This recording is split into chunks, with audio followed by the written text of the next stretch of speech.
Good morning. അപ്രതീക്ഷിതമായ ഒരു lockdown നമ്മുടെ പഠനത്തിനെ അല്ലെങ്കിൽ നമ്മുടെ അധ്യയനത്തെ ബാധിച്ചു എന്നുള്ളത് യാഥാർത്ഥ്യമാണ്. എങ്കിലും സിലബസ് പ്രകാരം തീർക്കാനുള്ള ഭാഗങ്ങൾ ലോക്ക്ഡൗൺ പ്രഖ്യാപിക്കുന്നതിന് മുൻപ് തന്നെ സിലബസ് പ്രകാരം തീർക്കാനുള്ള ഭാഗങ്ങൾ പരമാവധി നമ്മൾ ക്ലാസ്സുകളിൽ ചെയ്തിട്ടുണ്ട്. അതുപോലെ തന്നെ നോട്ട്സിന്റെ കുറച്ച് ഭാഗങ്ങൾ തരാൻ ബാക്കിയുള്ള കുറച്ച് നോട്ട്സ് വാട്സപ്പ് മെസ്സേജായി ഞാൻ അയച്ചു തന്നിട്ടുമുണ്ട്. അപ്പോൾ ഏറെക്കുറെ ആ കാര്യങ്ങളൊക്കെ നിങ്ങൾ എഴുതി വെച്ചിട്ടുണ്ടാവും, നോട്ട്സൊക്കെ കംപ്ലീറ്റ് ആക്കിയിട്ടുണ്ടാവും എന്ന വിശ്വാസത്തിലാണുള്ളത്. പരീക്ഷയ്ക്ക് ഇനി ഏതാനും ദിവസങ്ങളേ ഉള്ളൂ. അപ്പോൾ വളരെ നല്ല രീതിയിലുള്ള ഒരു പഠനം നിങ്ങളുടെ ഭാഗത്തു നിന്നുണ്ടാവണം. നമ്മുടെ അവസാന മൊഡ്യൂളുമായി ബന്ധപ്പെട്ട കുറച്ച് കാര്യങ്ങളാണ് എനിക്കിപ്പോൾ നിങ്ങളുടെ അടുത്ത് പറയാനുള്ളത്.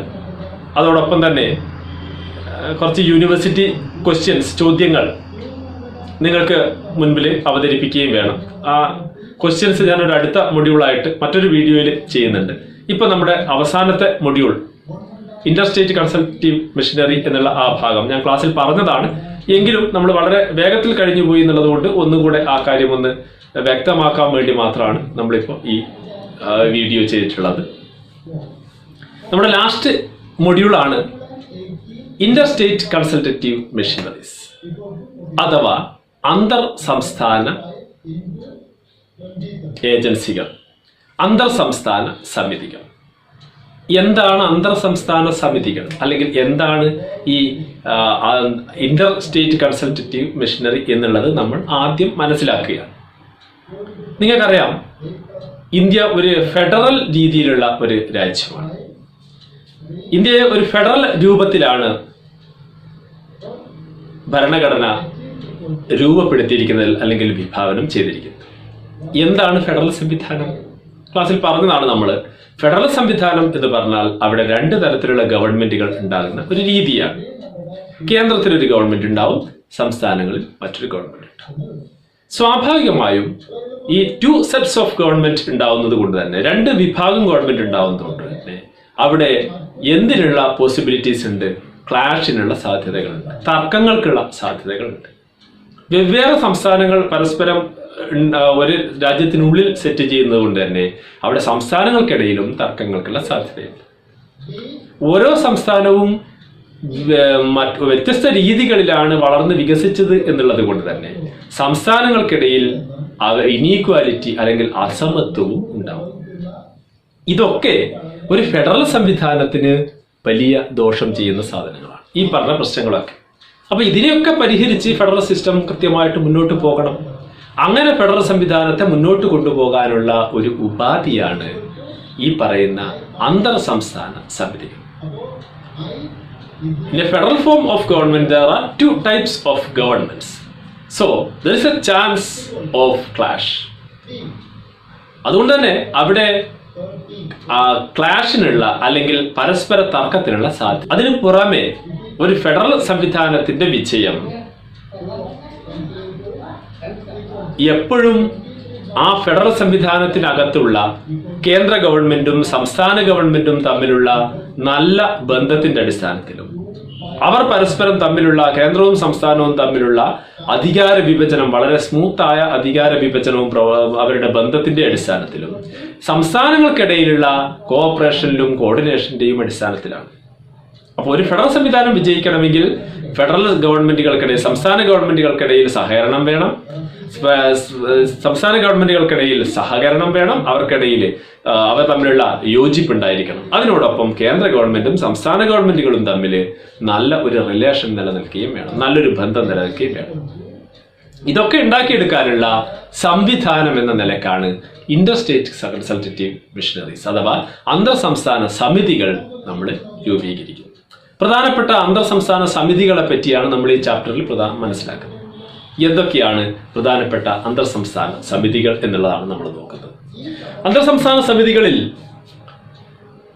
ഒന്നാമതായി നാം മനസ്സിലാക്കുന്നത് പ്ലാനിംഗ് കമ്മീഷനെ പറ്റിയാണ്. പ്ലാനിംഗ് കമ്മീഷൻ, ആസൂത്രണ കമ്മീഷനെ പറ്റിയാണ് ആദ്യം നാം മനസ്സിലാക്കുന്നത്. ആസൂത്രണ കമ്മീഷൻ നിങ്ങൾക്കറിയാം, ആസൂത്രണ കമ്മീഷൻ എന്ന് പറയുന്നത് റഷ്യൻ മോഡൽ അല്ലെങ്കിൽ റഷ്യയുടെ ആ ഒരു മോഡലിനെ അടിസ്ഥാനമാക്കിയാണ് നമ്മൾ ആസൂത്രണ കമ്മീഷൻ രൂപീകരിച്ചത്. അപ്പോൾ സോവിയറ്റ് മാതൃക പിന്തുടർന്നുകൊണ്ടാണ് നമ്മൾ പ്ലാനിംഗ് കമ്മീഷൻ രൂപീകരിച്ചിട്ടുള്ളത്. 1948 CK നിയോഗിയുടെ നേതൃത്വത്തിലുള്ള പ്ലാനിംഗ് ബോർഡ്, ആസൂത്രണ ബോർഡിന്റെ ഉപദേശത്തിന്റെ അടിസ്ഥാനത്തിലാണ് ആസൂത്രണ കമ്മീഷൻ രൂപീകരിച്ചത്. ഈ ആസൂത്രണ കമ്മീഷന് ചില പ്രത്യേകതകളുണ്ട്. എന്തൊക്കെയാണ് ആസൂത്രണ കമ്മീഷന്റെ പ്രത്യേകതകൾ? ആസൂത്രണ കമ്മീഷൻ എന്ന് പറയുന്നത് സാധാരണ എല്ലാ വർഷവും നമുക്ക് എസ്സേ ചോദിക്കുന്ന ഒരു ചോദ്യമാണ്. പക്ഷെ ഈ അടുത്ത കാലത്തായി ആസൂത്രണ കമ്മീഷൻ ഒരു മാറ്റം വന്നു. അത് നീതി ആയോഗ് എന്ന ഒരു സംവിധാനത്തിലേക്ക് മാറി. അതിനുശേഷം ആസൂത്രണ കമ്മീഷനുമായി ബന്ധപ്പെട്ടുകൊണ്ടുള്ള എസ്സേ വന്നിട്ടില്ല എന്നാണ് നമ്മൾ വിചാരിക്കുന്നത്. അത് വളരെ കുറച്ച് വർഷങ്ങളെ ആയിട്ടുള്ളൂ. അപ്പോൾ ഏത് സമയത്തും ആസൂത്രണ കമ്മീഷനുമായി ബന്ധപ്പെട്ടുകൊണ്ട് ഒരു എസ്സേ ടൈപ്പ് ക്വസ്റ്റ്യൻ നമുക്ക് പ്രതീക്ഷിക്കാം. അപ്പോൾ ഒരു എസ്സേക്ക് എന്നുള്ള രീതിയിൽ വളരെ വിശദമായിട്ട് തന്നെയാണ് നമ്മൾ ആസൂത്രണ കമ്മീഷനെ പറ്റി മനസ്സിലാക്കേണ്ടത്. അപ്പൊ ആസൂത്രണ കമ്മീഷനെ പറ്റി പറയുമ്പോൾ അതിന്റെ പ്രത്യേകതകൾ നോക്കാം നമുക്ക്. ഇത് ഒരു കൃത്യമായ ഒരു അംഗത്വമോ അല്ലെങ്കിൽ അതുപോലുള്ള സംവിധാനങ്ങളോ ക്രമീകരണങ്ങളുള്ള ഒരു സാധനമല്ല ആസൂത്രണ കമ്മീഷൻ. കാലാകാലങ്ങളിൽ പാർലമെന്റ് ഉണ്ടാവുന്ന തീരുമാനങ്ങൾക്കനുസരിച്ച്, പാർലമെന്റിന്റെ ഇഷ്ടത്തിനനുസരിച്ച് അതിൽ പല മാറ്റങ്ങളും വരുന്നുണ്ട്. ആസൂത്രണ കമ്മീഷന്റെ ഘടനയിലും അതിന്റെ അംഗസംഖ്യയുടെ കാര്യത്തിലും ഒക്കെ പല മാറ്റങ്ങളും വരുന്നുണ്ട്. അപ്പൊ ആസൂത്രണ കമ്മീഷൻ ഒരു കൃത്യമായ ഒരു സംഘടനയായിട്ട് നമുക്ക് കാണാൻ കഴിയില്ല. ആസൂത്രണ കമ്മീഷനെ പറ്റി പൊതുവായിട്ട് നമുക്ക് പറയാൻ കഴിയുന്ന കാര്യങ്ങൾ, പ്രധാനമന്ത്രിയാണ് ഇതിന്റെ ചെയർമാൻ. ഇന്ന് അതിന്റെ പേര് വേറെയാണ്, നീതി ആയോഗാണ്. അതിനെപ്പറ്റി നമുക്ക് പിന്നീട് പറയാം. ഇപ്പോൾ ആസൂത്രണ കമ്മീഷൻ എന്നുള്ള ഭാഗം തന്നെയാണ് നമ്മൾ പഠിക്കുന്നത്. ആസൂത്രണ കമ്മീഷൻ എന്നുള്ള എസ്സേ എഴുതുമ്പോൾ നമ്മൾ അതിന്റെ ആദ്യ ഭാഗത്ത് ചെയ്യേണ്ടത് സോവിയറ്റ് മാതൃകയിൽ നിന്നാണ് നമ്മൾ സ്വീകരിച്ചതെന്നുള്ള കാര്യം പറയുക. പിന്നെ KC നിയോഗിയുടെ നേതൃത്വത്തിൽ 1948 ഉണ്ടാക്കിയ ആസൂത്രണ ബോർഡിന്റെ ഉപദേശപ്രകാരമാണ് നമ്മൾ ആസൂത്രണ കമ്മീഷൻ എന്ന ഈ സംഭവം രൂപീകരിച്ചത് എന്നുള്ള കാര്യം പറയുക. ഒരു ഫെഡറൽ സംവിധാനത്തിൽ സംസ്ഥാനങ്ങൾക്കിടയിൽ സഹകരണം ഉണ്ടാകേണ്ട അത്യാവശ്യമാണ്. കേന്ദ്രവും സംസ്ഥാനവും തമ്മിലുള്ള ബന്ധം ഉണ്ടാകേണ്ട അത്യാവശ്യമാണ്. ഇക്കാര്യങ്ങളൊക്കെ നമ്മൾ ഒന്നാമത്തെ പാരഗ്രാഫിൽ വളരെ വിശദമായിട്ട് വിശദീകരിക്കും. അതിനുശേഷം രണ്ടാമത്തെ പാരഗ്രാഫിൽ നമ്മൾ ആസൂത്രണ കമ്മീഷന്റെ അതിന്റെ ഘടനയെ പറ്റിയും അതുമായി ബന്ധപ്പെട്ട കുറച്ചുകൂടെ ഡീപ്പായിട്ടുള്ള കാര്യങ്ങൾ പറയുകയാണ്. രണ്ടാമത്തെ പാരഗ്രാഫിൽ നമ്മൾ പറയേണ്ടത് ആസൂത്രണ കമ്മീഷന്റെ രൂപീകരണത്തെ പറ്റിയാണ്. ആസൂത്രണ കമ്മീഷന്റെ അധ്യക്ഷൻ പ്രധാനമന്ത്രിയാണ്. ഇതിന് നേതൃത്വം നൽകുന്നത് പ്രധാനമന്ത്രിയാണ്. ഇനി അതുമായി ബന്ധപ്പെട്ട മറ്റ് വിശദമായ കാര്യങ്ങളാണ് പിന്നീട് നമ്മൾ പറയേണ്ടത്. 1977 ആസൂത്രണ കമ്മീഷൻ പുനഃസംഘടിപ്പിച്ചപ്പോഴാണ് അതിലേക്ക് ധനകാര്യമന്ത്രിയെയും മറ്റ് മന്ത്രിമാരെയും ഒക്കെ ഉൾപ്പെടുത്തിക്കൊണ്ട് അതൊന്നുകൂടെ ഭംഗിയാക്കി മാറ്റുന്നത് 1977 അപ്പൊ ആസൂത്രണ കമ്മീഷനുമായി ബന്ധപ്പെട്ട അതിന്റെ ഘടന എങ്ങനെയാണെന്ന് നമുക്ക് നോക്കാം. ആസൂത്രണ കമ്മീഷനിൽ 12 അംഗങ്ങളാണ് സാധാരണഗതിയിൽ ഉണ്ടാകുക. പ്രധാനമന്ത്രിയാണ് എല്ലാ യോഗങ്ങളെയും നിയന്ത്രിക്കുന്നത്. ഒരു ഡെപ്യൂട്ടി ചെയർമാൻ ഇതിനുണ്ടായിരിക്കും. ഇദ്ദേഹം യഥാർത്ഥത്തിൽ കമ്മീഷന്റെ തലവനായി പ്രവർത്തിക്കുന്നത് ഈ ഡെപ്യൂട്ടി ചെയർമാനാണ്. ആസൂത്രണ കമ്മീഷന് ഒരു ഡെപ്യൂട്ടി ചെയർമാൻ, പ്രധാനമന്ത്രിയാണ് അതിന്റെ ചെയർമാൻ, അദ്ദേഹം ആണ് അതിന്റെ ചെയർമാനായിരിക്കുന്നത്. പക്ഷെ ഒരു ഡെപ്യൂട്ടി ചെയർമാൻ ഇതിനുണ്ടായിരിക്കും. ഈ ഡെപ്യൂട്ടി ചെയർമാനാണ് യഥാർത്ഥത്തിൽ ഇതിന്റെ ചെയർമാൻ അല്ലെങ്കിൽ ഇതിന്റെ പ്രവർത്തനങ്ങളെ മുന്നോട്ട് കൊണ്ടുപോകുന്നത്.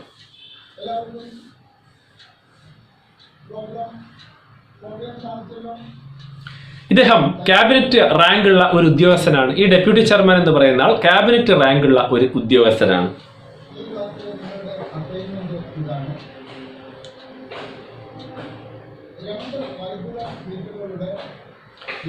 പിന്നെ ആസൂത്രണ കമ്മീഷനിലേക്ക് 12 അംഗങ്ങളാണ് ഇതിലുണ്ടായിരിക്കുക. 7 മുഴുവൻ സമയ അംഗങ്ങളെ ഇതിലേക്ക് നിയമിച്ചിട്ടുണ്ട്.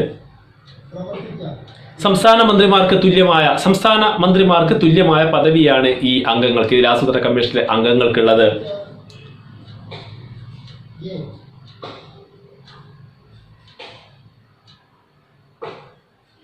അതിനു പുറമെ ഒരു സീനിയർ IAS ഉദ്യോഗസ്ഥനെ ഇതിന്റെ മെമ്പർ സെക്രട്ടറി എന്ന രീതിയിൽ അദ്ദേഹത്തെയും നിയമിക്കുന്നത്. അത്രയാണ് ഇതിന്റെ ഘടന അല്ലെങ്കിൽ ഇതുമായി ബന്ധപ്പെട്ടുകൊണ്ട് നമുക്ക് മനസ്സിലാക്കുന്നത്. അപ്പോൾ നമ്മൾ അവിടെ പ്രധാനമായിട്ട് ഓർമ്മിച്ചിരിക്കേണ്ടത് ഇതിൽ 12 അംഗങ്ങൾ വരെ ഉണ്ടാവാം.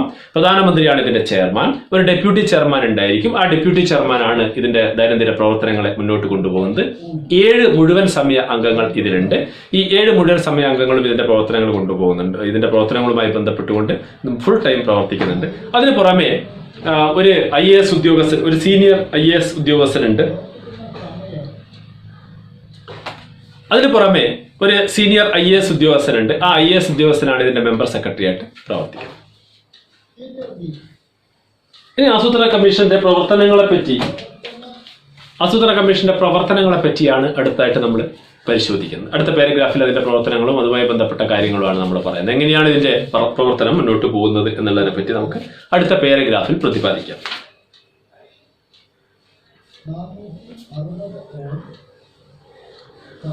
ആസൂത്രണ കമ്മീഷന് അതിന്റെ പ്രവർത്തനങ്ങളെ പറ്റി പറയുകയാണെങ്കിൽ ആസൂത്രണ കമ്മീഷന് 3 വിഭാഗങ്ങളുണ്ട്. ഒന്ന് സാങ്കേതിക വിഭാഗം, അതിന്റെ സാങ്കേതികമായ ടെക്നിക്കൽ ഡിവിഷൻ, സാങ്കേതിക വിഭാഗം. രണ്ടാമത്തത് ആഭ്യന്തര സംരക്ഷണ ശാഖ എന്ന് പറയുന്ന വിഭാഗം. ആഭ്യന്തര സംരക്ഷണ ശാഖ എന്നാണ് ഇതിന് പറയുന്നത്. ആഭ്യന്തര സംരക്ഷണ ശാഖ അല്ലെങ്കിൽ ഹൗസ് കീപ്പിംഗ് ബ്രാഞ്ച് എന്ന് വേണമെങ്കിൽ നമുക്ക് ഇതിന് പറയാം. അപ്പൊ രണ്ടാമത്തത് ഹൗസ് കീപ്പിംഗ് ബ്രാഞ്ചാണ്. മൂന്നാമത്തത് പ്രോഗ്രാം ഉപദേശകൻ എന്ന് പറയുന്ന വിഭാഗമാണ്. അപ്പൊ മൂന്നാമത്തത് പ്രോഗ്രാം ഉപദേശകൻ എന്ന് പറയുന്ന വിഭാഗം. ആസൂത്രണ കമ്മീഷന് 3 വിഭാഗങ്ങളാണുള്ളത്. അതിന്റെ പ്രവർത്തനങ്ങളെ പറ്റി നമ്മൾ പറയും. അതിന്റെ 3 ഘടകങ്ങൾ, 3 വിഭാഗങ്ങളാണുള്ളത്. ഒന്നാമതായി നമ്മൾ അതിനെ പറ്റി പറയുന്നത്, അതിന്റെ ആദ്യത്തെ ഘടകം ആയി നമ്മൾ പറയുന്നത്, അതിന്റെ ഒന്നാമത്തെ ഘടകം സാങ്കേതിക വിഭാഗമാണ്. ആസൂത്രണ കമ്മീഷന്റെ ഒന്നാമത്തെ ഘടകം സാങ്കേതിക വിഭാഗമാണ്. ആസൂത്രണ കമ്മീഷന്റെ ഒന്നാമത്തെ ഘടകം അതിന്റെ സാങ്കേതിക വിഭാഗമാണ്. ആസൂത്രണ കമ്മീഷന്റെ ഘടകങ്ങളിൽ ഒന്നാമത്തത് സാങ്കേതിക വിഭാഗമാണ്. സാങ്കേതിക വിഭാഗം, ടെക്നിക്കൽ ഡിവിഷൻ അല്ലെങ്കിൽ ടെക്നിക്കൽ ബ്രാഞ്ച്. നമുക്ക് അതിനെപ്പറ്റി പരിശോധിച്ച് നോക്കാം. ഇതിന്റെ പ്രധാന പ്രവർത്തന യൂണിറ്റ് ആണ് ഈ ടെക്നിക്കൽ ഡിവിഷൻ. പ്രധാനമായും പദ്ധതി ആവിഷ്കരിക്കല്, പിന്നെ പദ്ധതിയുടെ നിരീക്ഷണം, പദ്ധതിയുടെ വിശകലനം എന്നിവയൊക്കെ ഈ വിഭാഗമാണ് ചെയ്യുന്നത്. ഇതിനെ 2ആയി വിഭജിച്ചിട്ടുണ്ട്. ആസൂത്രണ കമ്മീഷനെ പറ്റി നമ്മൾ പറയുമ്പോൾ ആദ്യം അതിന്റെ 3ാമത്തെ പാരഗ്രാഫിൽ നമ്മൾ എഴുതുന്നത് ഇതിന്റെ പ്രവർത്തനങ്ങളെ പറ്റിയാണ്. അപ്പൊ ഇതിന്റെ പ്രവർത്തനങ്ങളെ പറ്റി പറയുമ്പോൾ ഇതിന്റെ 1ാമത്തെ വിഭാഗം അതിന്റെ സാങ്കേതിക വിഭാഗമാണ്. ഈ സാങ്കേതിക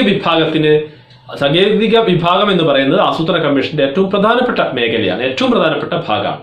അതിനെ തന്നെ വീണ്ടും 2ആയിട്ട് വിഭജിച്ചിട്ടുണ്ട്. എന്തൊക്കെയാണ് സാങ്കേതിക വിഭാഗത്തിന്റെ 2 ഭാഗങ്ങൾ എന്ന് നോക്കാം നമുക്ക്. ഒന്ന് ജനറൽ ഡിവിഷൻ അഥവാ പൊതുവിഭാഗമാണ്. സാങ്കേതിക വിഭാഗത്തിലെ അതിന്റെ 1ാമത്തെ സെക്ഷനായ സാങ്കേതിക വിഭാഗത്തിലെ 1ാമത്തെ ഭാഗം പൊതുവിഭാഗം അഥവാ ജനറൽ സെക്ഷനാണ്.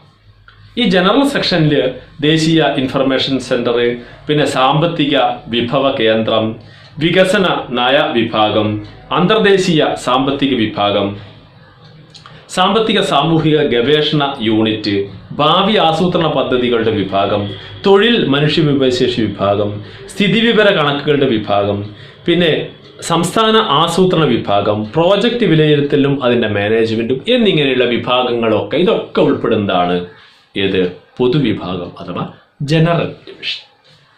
രണ്ടാമത്തത് സബ്ജക്റ്റ് ഡിവിഷൻ എന്ന് പറയുന്ന വിഭാഗമാണ്. പൊതുവിഭാഗം കഴിഞ്ഞാൽ പിന്നെയുള്ളത് സബ്ജക്ട് ഡിവിഷനാണ്. സബ്ജക്ട് ഡിവിഷനിൽ നമുക്ക് വിഷയ വിഭാഗം എന്ന് പറയാം. സബ്ജക്ട് ഡിവിഷൻ അത് 2ാമത്തെ വിഭാഗം. അപ്പൊ ആസൂത്രണ കമ്മീഷന്റെ ഏറ്റവും പ്രധാനപ്പെട്ട ഒരു ഭാഗം, ആസൂത്രണ കമ്മീഷന് പ്രധാനമായിട്ട് 3 ഭാഗങ്ങൾ. അതിൽ ഏറ്റവും പ്രധാനപ്പെട്ട 1ാമത്തെ ഭാഗം സാങ്കേതിക വിഭാഗം. സാങ്കേതിക വിഭാഗത്തിന് 2 വിഭാഗം, ഒന്ന് ജനറൽ ഡിവിഷനും മറ്റൊന്ന് സബ്ജക്ട് ഡിവിഷനും. ആ സബ്ജക്ട് 1ാമത്തെ ജനറൽ ഡിവിഷനെ പറ്റി നമ്മൾ പറഞ്ഞു. 2ാമത്തെ സബ്ജക്ട് ഡിവിഷൻ എന്തൊക്കെയാണെന്ന് നോക്കുന്നത്. സബ്ജക്ട് ഡിവിഷൻ എന്ന് പറയുമ്പോൾ അതിൽ കാർഷിക വിഭാഗം, പിന്നോക്കവർഗ വിഭാഗം, വാർഷിക വിനിമയ വിഭാഗം, വിദ്യാഭ്യാസ വിഭാഗം, ഊർജ പദ്ധതി വിഭാഗം, പരിസ്ഥിതി വിഭാഗം, പിന്നെ ആരോഗ്യ കുടുംബക്ഷേമ വിഭാഗം, വ്യാവസായിക വിഭാഗം, ഇവയൊക്കെ ഉൾപ്പെടുന്നതാണ് ഈ സബ്ജക്ട് ഡിവിഷൻ. അപ്പോൾ ആസൂത്രണ കമ്മീഷന്റെ 1ാമത്തെ ഭാഗമായ സാങ്കേതിക വിഭാഗത്തെ ഈ പറയുന്ന 2 രീതിയിൽ നമുക്ക് തരംതിരിക്കാം. ഇനി 2ാമത്തെ വിഭാഗം എന്താ? ആസൂത്രണ കമ്മീഷന്റെ 2ാമത്തെ വിഭാഗം ആഭ്യന്തര സംരക്ഷണ ശാഖ അഥവാ ഹൗസ് കീപ്പിംഗ് ബ്രാഞ്ചാണ്. ആസൂത്രണ കമ്മീഷന്റെ 2ാമത്തെ ഭാഗം ആഭ്യന്തര സംരക്ഷണ ശാഖ അഥവാ ഹൗസ് കീപ്പിംഗ് ബ്രാഞ്ചാണ്. ഈ ഹൗസ് കീപ്പിംഗ് ബ്രാഞ്ചിൽ എന്തൊക്കെയാണ് ഉൾപ്പെടുന്നത് നോക്കാം നമുക്ക്. ഇതിന് 5 ശാഖകളുണ്ട്. ഹൗസ് കീപ്പിംഗ് ബ്രാഞ്ചിന് 5 ശാഖകളുണ്ട്. പൊതുഭരണ ശാഖയുണ്ട്, എസ്റ്റാബ്ലിഷ്മെന്റ് ശാഖയുണ്ട്, വിജിലൻസ് ശാഖയുണ്ട്, അതുപോലെ അക്കൗണ്ട്സ് ശാഖ, പിന്നെ വ്യക്തി പരിശീലന ശാഖയുണ്ട്. അപ്പോൾ ആഭ്യന്തര സംരക്ഷണ ശാഖയ്ക്ക് തന്നെ ആസൂത്രണ കമ്മീഷന്റെ അവസാന 5 ശാഖകളിൽ ഒന്ന് പ്രോഗ്രാം ഭരണശാഖയാണ്, രണ്ടാമത്തത് എസ്റ്റാബ്ലിഷ്മെന്റ് ശാഖയാണ്, മൂന്നാമത്തത് വിജിലൻസ് ശാഖയാണ്, അവസാന വിഭാഗം പ്രോഗ്രാം ഉപദേശകൻ എന്ന ഭാഗം അക്കൗണ്ട്സുമായി ബന്ധപ്പെടുന്ന ശാഖയാണ്. ആരൊക്കെയാണ് ആസൂത്രണ കമ്മീഷന്റെ പ്രോഗ്രാം ഉപദേശകർ നോക്കാം നമുക്ക്. അഡീഷണൽ സെക്രട്ടറി പദവിയിലുള്ള 4 ഉദ്യോഗസ്ഥന്മാർ ഉൾപ്പെടുന്ന ഒരു വിഭാഗമാണ് ഇത്. ഇതിൽ ഓരോരുത്തർക്കും വിവിധ സംസ്ഥാനങ്ങളുടെ ചുമതല ഏൽപ്പിച്ചു നൽകും. ആസൂത്രണ കമ്മീഷന്റെ അവസാനത്തെ വിഭാഗം പ്രോഗ്രാം ഉപദേശകരാണ്. ഇവര് എത്ര പേരുണ്ടാവും? 4 ഉദ്യോഗസ്ഥന്മാരുണ്ടാവും. Additional secretary പദവിയിലുള്ള 4 ഉദ്യോഗസ്ഥന്മാരുണ്ടാവും. ഇവർ 4 പേരും വിവിധ സംസ്ഥാനങ്ങളുടെ ചുമതലകൾ വഹിക്കുന്ന ആളുകളാണ്. ഇവർ സംസ്ഥാന സർക്കാരുകളും പ്ലാനിംഗ് കമ്മീഷനും തമ്മിൽ ബന്ധിപ്പിക്കുന്ന കണ്ണികളായിട്ട് പ്രവർത്തിക്കുന്നു. ഇവരാണ് സംസ്ഥാന സർക്കാരും പ്ലാനിംഗ് കമ്മീഷനും തമ്മിലുള്ള കണ്ണികളായിട്ട് പ്രവർത്തിക്കുന്നത്. ഇനി ആസൂത്രണ കമ്മീഷന്റെ പ്രവർത്തനങ്ങളാണ് നമ്മൾ അടുത്തായിട്ട് പരിശോധിക്കുന്നത്. അടുത്തായിട്ട് നമ്മൾ പരിശോധിക്കുന്ന ആസൂത്രണ കമ്മീഷന്റെ പ്രവർത്തനങ്ങളാണ്. ആസൂത്രണ കമ്മീഷന്റെ പ്രവർത്തനങ്ങൾ എങ്ങനെയാണ് മുന്നോട്ട് പോകുന്നത്? എന്താ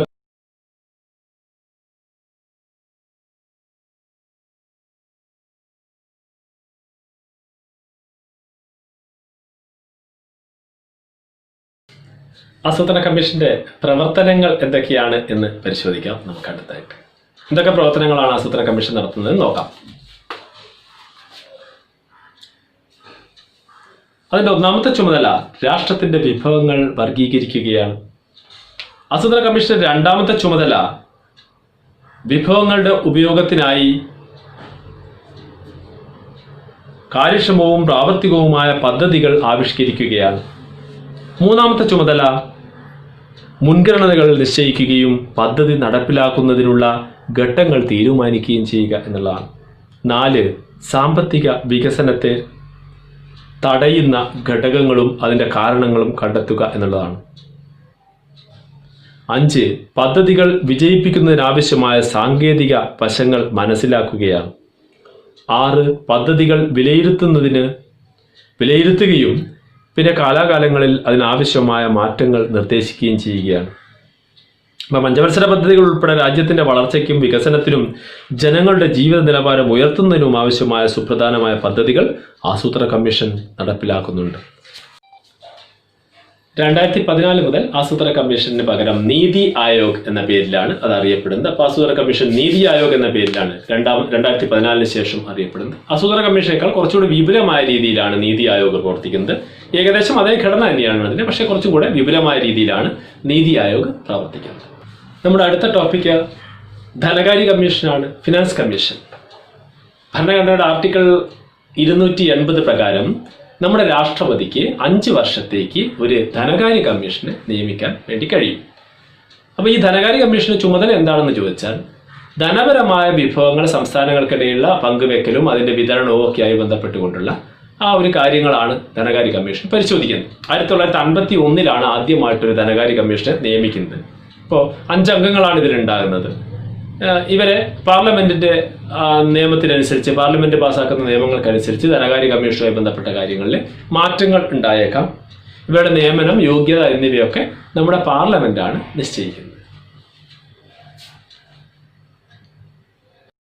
ഇതിന്റെ ഘടനയെ പറ്റി പറയുകയാണെങ്കിൽ ഒരു ചെയർമാനും 4 അംഗങ്ങളുമാണ് ഇതിലുള്ളത്. ഇവരുടെ യോഗ്യതകൾ തീരുമാനിക്കുന്നത് നമ്മുടെ പാർലമെന്റാണ്. അപ്പോൾ ഇവർക്ക് ധനകാര്യ വിഷയങ്ങൾ, ചെയർമാനാവുന്ന വ്യക്തിക്ക് ധനകാര്യ വിഷയങ്ങളിൽ അഗാധമായ പാണ്ഡിത്യം ഉണ്ടായിരിക്കണം. അതുപോലെ തന്നെ മറ്റു 4 അംഗങ്ങൾക്കും ധനകാര്യവുമായി ബന്ധപ്പെടുന്ന കാര്യങ്ങളിൽ നല്ല അറിവ് ഉള്ള ആളുകളായിരിക്കണം ഈ 4 പേരും. അപ്പൊ ഇതിലൊരാൾ ഇന്ത്യൻ ഗവൺമെന്റ് ധനകാര്യ ഭരണത്തിൽ പ്രാവീണ്യം നേടിയിട്ടുള്ള ആളായിരിക്കണം. മറ്റൊരംഗം സാമ്പത്തിക ശാസ്ത്രത്തിൽ പാണ്ഡിത്യമുള്ള ആളായിരിക്കണം. ഒരു സിവിൽ കോടതിയുടെ അധികാരം ഈ ധനകാര്യ കമ്മീഷനുണ്ട്. ഒരു സാധാരണ കോടതിയുടെ അധികാരം ഇതിനുണ്ട്. സിവിൽ കോടതിയുടെ അധികാരം ഈ ധനകാര്യ കമ്മീഷനുണ്ട്. അപ്പൊ ഏത് വ്യക്തിയെ വേണമെങ്കിലും വിവരങ്ങൾ ചോദിച്ചറിയാൻ വേണ്ടി വിളിച്ചു വരുത്താനും അവരോട് സംസാരിക്കാനും ഒക്കെ ഉള്ള അധികാരം ഈ കമ്മീഷന് ഉണ്ട്. ധനകാര്യ കമ്മീഷന്റെ ചുമതലകൾ പരിശോധിച്ചാൽ അതിന്റെ ഒന്നാമത്തെ ചുമതല കേന്ദ്ര സംസ്ഥാന നികുതികളെ പറ്റിയും അവയുടെ വിതരണത്തെ പറ്റിയും പ്രസിഡന്റിന് ശുപാർശ നൽകുകയാണ്. അതുപോലെ തന്നെ സംസ്ഥാനങ്ങൾക്ക് നൽകേണ്ട കേന്ദ്ര ധനസഹായം സംബന്ധിച്ച തത്വങ്ങളും രീതികളും നിർദ്ദേശിക്കുന്നത് ധനകാര്യ കമ്മീഷനാണ്. സംസ്ഥാനങ്ങളിലെ പഞ്ചായത്ത്, മുനിസിപ്പാലിറ്റി എന്നിവിടങ്ങളിൽ നിന്നുള്ള സാമ്പത്തിക ഉറവിടങ്ങൾ കണ്ടെത്തുന്നത് ധനകാര്യ കമ്മീഷനാണ്. രാജ്യത്തിന്റെ സാമ്പത്തിക സ്ഥിതിയെപ്പറ്റി പ്രസിഡന്റിന് റിപ്പോർട്ട് നൽകുന്നത് ധനകാര്യ കമ്മീഷനാണ്. അപ്പോൾ നമ്മളിപ്പോൾ ഒരു എസ്സെ ചർച്ച ചെയ്ത് കഴിഞ്ഞു. ആ എസ്സെയുടെ പേര് പ്ലാനിംഗ് കമ്മീഷൻ അഥവാ ആസൂത്രണ കമ്മീഷൻ എന്നതാണ്. അതിനുശേഷം നമ്മളൊരു ഷോർട്ട് എസ്സെ ആണ് കൈകാര്യം ചെയ്യുന്നത്. ആ ഷോർട്ട് എസ്സെ ആണ് ഇപ്പോൾ ഫിനാൻസ് കമ്മീഷൻ അഥവാ ധനകാര്യ കമ്മീഷൻ എന്നുള്ളത്. ഈ ധനകാര്യ കമ്മീഷനുമായി ബന്ധപ്പെട്ടുകൊണ്ട് നമ്മളതിന്റെ കാര്യങ്ങൾ പറഞ്ഞു. ഭരണഘടനയുടെ ഏത് വകുപ്പ് 280 ആർട്ടിക്കിൾ പ്രകാരമാണ് ഇത് രൂപീകരിക്കുന്നത് പറഞ്ഞു. പ്രസിഡന്റാണ് രൂപീകരിക്കുന്നത്. 5 അംഗങ്ങളാണുള്ളത്. 5 വർഷത്തേക്കാണ് ഇതിന് രൂപീകരിക്കുന്നത്. ഇതിന്റെ പ്രധാനപ്പെട്ട ചുമതല സംസ്ഥാനങ്ങൾക്കിടയിൽ ധനകാര്യ വിഭവങ്ങളുടെ വിതരണവുമായി ബന്ധപ്പെട്ട കാര്യങ്ങൾ പരിശോധിക്കലാണ് എന്നും പറഞ്ഞു. അത്രയും അതിന്റെ ആ ഷോർട്ട് എസ്സെയുടെ ആമുഖമായിട്ട് പറഞ്ഞു. ഇനി അതിന്റെ കണ്ടന്റായിട്ട് നമ്മൾ പറയുന്നത് എങ്ങനെയാണ്, എന്തൊക്കെയാണ് ഇതിന്റെ സ്ട്രക്ചർ എന്താണ് എന്നുള്ള, ഘടന എന്താണെന്നുള്ളതാണ്. 5 അംഗങ്ങളാണ്, ഒരു ചെയർമാൻ, 4 അംഗങ്ങൾ. ഇവരൊക്കെ സാമ്പത്തിക കാര്യങ്ങളിൽ പ്രാവീണ്യമുള്ളവരായിരിക്കണം. ചെയർമാൻ ആകുന്ന ആൾ സാമ്പത്തിക ശാസ്ത്രത്തിൽ നല്ല അറിവ്, ധനപരമായ ഇടപാടുകളിൽ നല്ല പരിചയമുള്ള ആളായിരിക്കണം. മറ്റുള്ള അംഗങ്ങൾ സാമ്പത്തിക ശാസ്ത്രത്തിൽ പാണ്ഡിത്യമുള്ളവരായിരിക്കണം. ഇന്ത്യയുടെ സാമ്പത്തിക ധനകാര്യ വിഷയങ്ങളിൽ വലിയ അറിവുള്ള വ്യക്തിയായിരിക്കണം. ഇങ്ങനെയൊക്കെയാണ് മറ്റു അംഗങ്ങളെ തീരുമാനിക്കുന്നത്. പിന്നെ ഒരു സിവിൽ കോടതിയുടെ എല്ലാ അധികാരങ്ങളും ഇതിനുണ്ട്. ആരെ വേണമെങ്കിലും വിളിച്ചു വരുത്താനും സംസാരിക്കാനും ഒക്കെയുള്ള അധികാരവും നമ്മുടെ ഫിനാൻസ് കമ്മീഷന് ഉണ്ട്. അത്രയും കാര്യങ്ങൾ അതിന്റെ സ്ട്രക്ചറായിട്ട് പറയും. 3ാമത് പാരഗ്രാഫിൽ അതിന്റെ ഫങ്ഷൻസ് എന്നുള്ള രീതിയിൽ നമ്മളിപ്പോൾ പറഞ്ഞ കാര്യങ്ങൾ അതിന്റെ ഫംഗ്ഷനായിട്ടും പറയും. ഇത്രയും കാര്യങ്ങളായ ആ ഷോർട്ട് എസ്സെ